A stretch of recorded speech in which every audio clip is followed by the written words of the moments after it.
Hi, everybody. Welcome to the latest edition of the Kolpack and Izzo Podcast. With Jeff Kolpack, Dom Izzo here with you as we turn the page into 2021. As we tape this is the first Bison home basketball game for the men since February the 29th, 2020. Almost 11 months since the Bison have played. And ironically, Jeffrey, it's against the same team they played that day. Omaha is here this weekend. So February, what date did you say? 29th. So leap day. Yeah, right? Another crazy thing about the year. And that was probably a sign of things to come. If you think about that, though, February 29th, the virus was still sort of this thing in Europe and China. Yep. And it wasn't really, I think, in the front burner at all. And that's how fast this thing caught us off guard. That when it hit, man, it hit. Mm-hmm. And we're still in it. So it's just a part of where we've been in a year. And it's not going to go away for a while. As far as these differences in sports and how we go about it. It'll be reflective tonight because there will be fans in the stands, even more than maybe we anticipated, with obviously North Dakota's relaxation of the, assessment to moderate. That means that more fans are allowed to go into places like restaurants and obviously for sporting events, meaning the Shack could hold up to 2,800 people if that many wanted to come. There's not going to be that many. I said on my show this morning, I think if they got 1,000, 1,500, I think that would probably be, that to me seems like a ton of people. It's funny, you mentioned how fast things can change. A year ago, I think, boy, there's nobody here. That seems like a lot of people now to me. I wish it was South Dakota State at the Shack tonight because that would tell us the following question. Are people comfortable going mm-hmm. to the game? Yep. In reference to the coronavirus and how safe you feel around people. South Dakota State usually draws the best crowd of the year. No doubt. It would have been a great data point where, okay, if it was 2,000, if it was 1,100, if it was 2,800, right. If it was a sellout. Right. I think that would tell us and gauge where this community is at as far as how they feel about being out and about. What do you think, roughly? I know you don't. Well, it's Omaha tonight, so that normally it'd probably, for the men, 1,800, 2,000 anyway. On a normal, if it was normal circumstances, you're saying? If there's more than 1,000 tonight, I think that would be a good crowd for NDSU. Yep. If there's 500, I think that would tell us that we got a ways to go before. And let's look ahead to 50% at Gate City Bank at the Fargo Dome. Yep.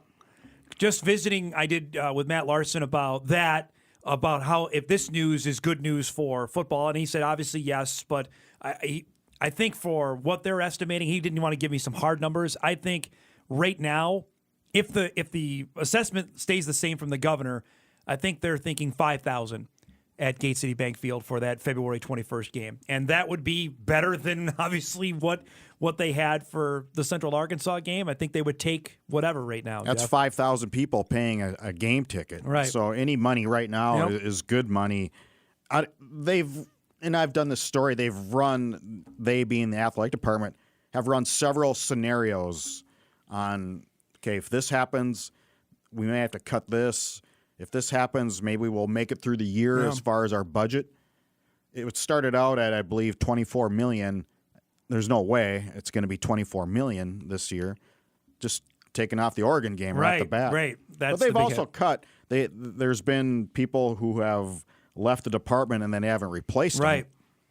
The basketball teams bust everywhere. They've saved on recruiting budget for sure. No doubt, because they can't travel anywhere because there's been a dead period so going it goes on. Both ways. But when it all comes down to it, the Bison athletic department needs a full Fargo Dome to really make it go. No doubt. We'll get to football in a second. Let's stay on hoops here because the Bison men swept in Macomb. The women split. I thought from the women's side of things, that was impressive to me considering that they got, I thought, beat pretty soundly on Saturday. And then you mentioned this on my show on Monday. Right. Jory Collins blows up the lineup, plays his bench to start, and they win by 30. Guy can coach, can he? Yes, absolutely. I mean, the guy can flat out coach. Yeah. To turn around a situation like that in 24 hours, I thought was one of the most impressive things I've seen. Western Illinois, granted they were 1-7 going into the game, But they've been pretty good over the years. Traditionally, J.D. Gravina is a good coach, and he's gotten some players. And I've seen them in the last several years at the Shack, and I go, wow, these gals can play. Yep. They're traditionally the third or fourth team in the Summit that over the last 4 or 5 years. Absolutely. So that was an impressive deal. I'm curious now, this weekend, they're playing Omaha, who did not play last weekend. Omaha had COVID concerns with the women's basketball team. So they haven't played in a while. So I'm going to make a prediction. I'm going to make a prediction, Dom, that the Bison women do not come out lackadaisical. Yeah. It's probably a good bet after what happened last week. Or you know what's going to happen? We're going to see some new players, There's some pine down there. You can watch the start of this game from there. Well, you mentioned this, though, and that can go one of two ways. Exactly. It can either go the way it did, or it can go completely south, and you could have some team issues right away. You better have a pulse on your team and their ability to handle coaching like that and ability to handle constructive criticism. Right. So that tells me these kids are pretty tough-minded. If he's willing to do the hockey line change right? on the starting lineup, I just think he's got an idea that he's got kids who are mentally tough enough. Because some kids could go the other way. Some kids could go, he gave up on me. Screw that, right. Yep. And I've always said this about coaching. I'd be more afraid if a coach wasn't talking to me at all rather than giving me some constructive criticism. Yeah. And if he raises his voice at times, so be it. Yep. So, and that means you're in the mix, right? He's with you. He wants to coach you. If you get the silent treatment, then you're in trouble. Bad. You're in rough shape. Absolutely, on that front. On the men's side, I know you did the story this week in Forum on Grant Nelson, who had the highlight reel dunk on Sunday. That I think this is like the fourth or fifth time now so far this season they've had a highlight reel dunk blow up Twitter or ESPN. Rocky Cruiser obviously against TCU. Nelson's one against Western. That Kyan Brown was on my show this morning saying I had the perfect angle. I thought he was going to take off and go over the backboard. I think his elbow was at rim height. This guy is Trayvon Wright Jr. Right now, potentially. Yeah.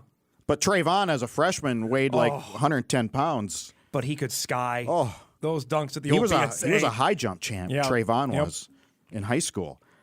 But Grant Nelson's got that potential. He's got that athletic ability, the springs, the explosion, which you can't coach. Now he's got to keep going. But he could turn out, Dom, to be just the absolute mid-major recruiting dream because he was a late bloomer in Devil's Lake, was okay as a junior, pretty good, really came on as a senior, and by that time, most of the majors are moving on to other people. He had already verbally committed by that time to NDSU. And he could develop, like I say, into those. He's kind of tucked away in Devil's Lake, too. You're not in the Minneapolis area. You're not playing AAU ball in front of all those eyes. So he could be one of those guys that just comes out of nowhere. And he's got no. This is a free year. Correct. He'll be a freshman next year. Here's the thing on this team, and Richmond told us both this, that let's see how we are come February and March. Knew they were going to take some hits early on. I think they're even further ahead than even the coaching staff thought. No question. They are ahead of projections at this point. And this is without point guard Donald Carter, which I don't know if we'll see him. They said January. Yeah, I don't know if he'll play at all this year. I'd be considering, you mentioned it is the quote unquote the free year that they may just say let's get healthy and then we'll see you next season. But I think Desmond McKinney's coming on too as a freshman point guard. Yep. I've seen him take it to the hole. Yep. You have to have some confidence to do that in Division I basketball, and especially the shot clock going down. I've seen him again. It was on video last couple of weeks, but I've seen him on a couple occasions where shot clock's at 8. He'll go, okay, I got this. Yep. He'll take it to the hole. And where do we see that last year? Time and time again. That was a senior, Vinny Shaheed. That was Vinny that was doing that all the time. Yeah, this will be fun. I'm anxious to watch the next 2 nights to see how they play here with an Omaha team that traditionally plays them tough. Darren Hansen's teams are always well coached. Score. They try to score as many points as they can. NDSU traditionally is one of the best defensive teams. Always a clash of styles in this game. It's interesting too to see the back-to-backs now playing out in other leagues and in the horizon. I don't know if you saw this last weekend. Oakland lost by 30 one night and then came back and won by 10. A difference of 40. Right. I mean, you're going to see that though. That's gonna happen either on the men's side or the women's side, and it's just it'll be befuddling. But we're going to see this next 8 weeks of how things are going to play out. I bet at the Bison women's game, and within the first 3 minutes, you're going to see like most players diving on the floor for stuff.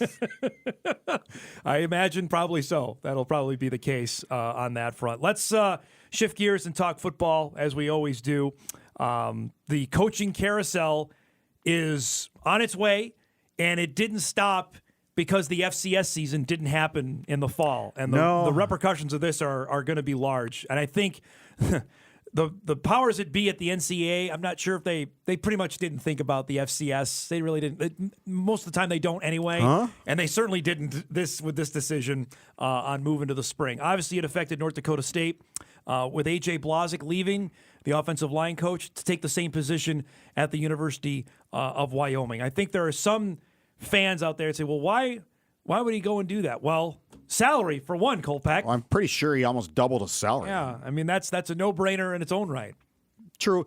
And if NDSU can just hold the bleeding to just Blazek leaving, I think they'll handle it. Although this is an important decision in this football program. No doubt. This is an important job in this football program. It is one of the biggest jobs in this program because they've always been good. Where would you rank it? Head coach, defensive coordinator, O-line? No question. That's how I would. That's in the tiers of importance on the coaching staff. That's where I would go. So are we demoting Tyler Roll? Are we going to take some salary away? Roll and Hedberg are automatically going to get on the phone after I know. this here. You're in trouble, buddy. But I think they would even agree that's how important that position is on this football team. Well, where's NDSU been so good in the last 9 years? They've been good on the offensive line. They've been good at quarterback, of course, but they've been good on defense every year. Yep. Every year they're toward the top of the heap in defense. And defense I know it's a cliche, wins championships, but it's rather true, don't you think? No doubt. The timing of this sucks. And I'm sure Matt Entz maybe used some harsher language on that. You could be Montana State here shortly. Right, and I'll get to that in a second. The Bison are opening practice 2 weeks from today. That's a heck of a time to try to find a position coach, let alone a head coach right now. Well, true, and it's going to be a lot of late nights whenever this person is hired, from Tyler, from Randy, from Entz. These guys, who's ever coming in, is going to be burning the oil. Noah Pauly, my God, get in there too, the wide receiver coach. Absolutely, yeah, there's no doubt. And this is how we coach our offensive linemen in NDSU. This is how we put guys in the pros, and we'll put another one. Yep. This coming spring. Blazek was a great guy. He is a great guy. I thought he did a really good job. Radens, we knew how good he was. I think with AJ's coaching, he took him and Zach Johnson now with Green Bay, to levels where maybe I don't even know they thought they could get to. Think about it. He's only here 1 year. Right. It seems like more, doesn't it? I know it. Doesn't it seem like 5 years ago Connor Riley was going to Kansas State with Chris Kleiman? It does. Now, you mentioned Montana State, and obviously NDSU could be in that spot where right now I got to imagine folks in Bozeman are on pins and needles with their head football coach, Jeff Choate, being wined and dined by Boise State. And this looks like it's only a matter of time before we get the announcement that this is going to happen. So you're going to like this. I was texting with Colton Poole, who covers Montana State football for the Bozeman Chronicle newspaper. And he was on his way to the airport to get a photo of the AD coming in to talk to Jeff Choate. The Boise AD. Yes. Okay. The Boise AD. And so he did that, and I was really not doing a whole lot yesterday afternoon. So I got in FlightAware. I saw the number. Yeah. I got in FlightAware. Then I saw where there's a flight from Bozeman on that flight, on that plane, a construction private plane from Boise. Must be a big booster. From there to Eugene, Oregon. Oh, well, there you go. So that's to interview the D coordinator. The other candidate for the job, who's the Oregon DC, I believe, yeah, right? so I texted Cole. I go, well, according to my FlightAware, and let's go back to the Craig Bowl is why I brought it up, because we were staking out the Jet Center when Craig was apparently in line for the Wyoming job, and that's how you find these things out. See, that was how different the Kleiman deal was, because how transparent it was. That was the complete opposite of how the bowl situation went down. It was important for us to let our listeners and readers know about the Craig Bowl situation because they're in the middle of the playoffs. Is he going to be here for the next game? What's going on? Is he out? And so we wanted to talk to him. At that point, we're not going to call him, hey, Craig.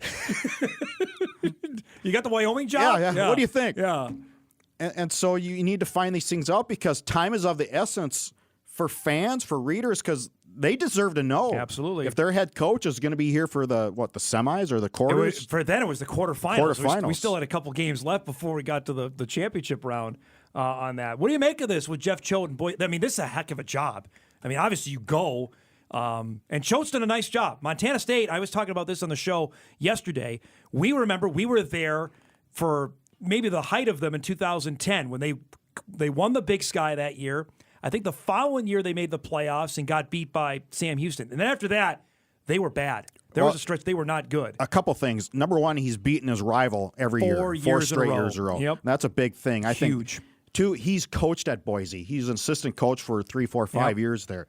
That's a big thing. I don't know about this Oregon D coordinator. Maybe he's got some great connections there too. But Jeff Choate has called a timeout. He's called a timeout late in games. And here's the other thing. He's not going to have to worry about cost of attendance. Yeah, he's got everything he wants.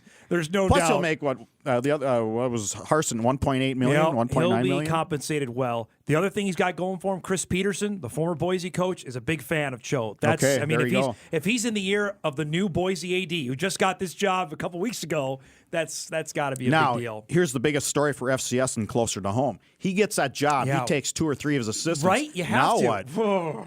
Now what do you do? Well, you have to do an interim, don't you? Yeah, for the spring you have to. But then again, But the interim needs to find interims. Right, and then you only have 2 months before the fall season begins.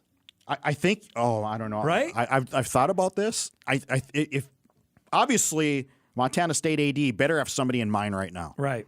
On staff, I think the defensive coordinator right now is he's rumored to probably stay if Choate goes, the DC at Montana State. Who's been an up-and-comer lately in the FCS? Who's taken a team like Austin Peay's coming? Who's coaching that? Well, Hudspeth, but he left that job. Remember, he got kind of forced out of that job, so they had to leave him. Do you maybe just go reach out to the... Will Healy's the guy you're talking about, and he got the job at Charlotte after he turned Austin Peay into a good team. So I'm trying to Central think. Arkansas, if you go call Nathan Brown, their team that they've had a heck of a run, I don't know. Yeah, I mean, I'd say, do you want the job? Yeah, I think you got to go that quick. I think you have to go in-house. You just have to.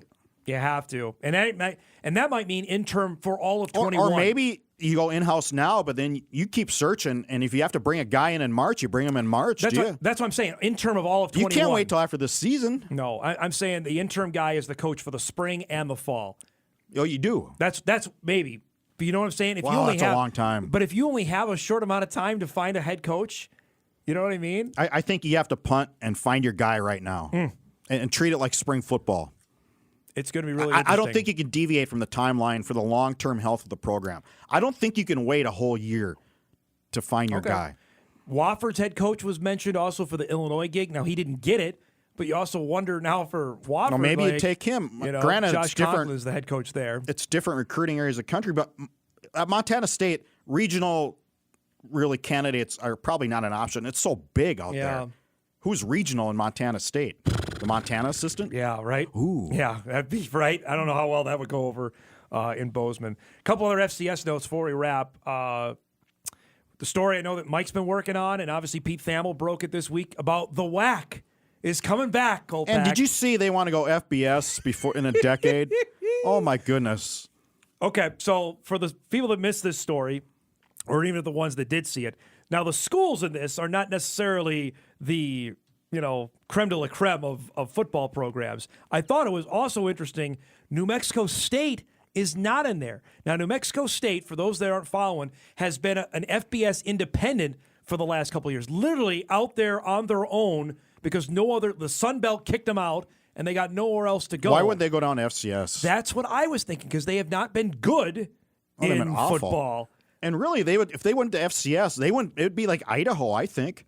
Idaho was they went down to FCS in the Big Sky. Now, granted, Idaho has not had a good run in FCS yet. That's what I'm saying. Yeah. That's what I'm saying. Just because you're FBS doesn't mean you're going to be good in FCS. So the teams that'll make up this new WAC for football, Abilene Christian. How new are they in Division I? Like 4 years old? 4 years. They're young.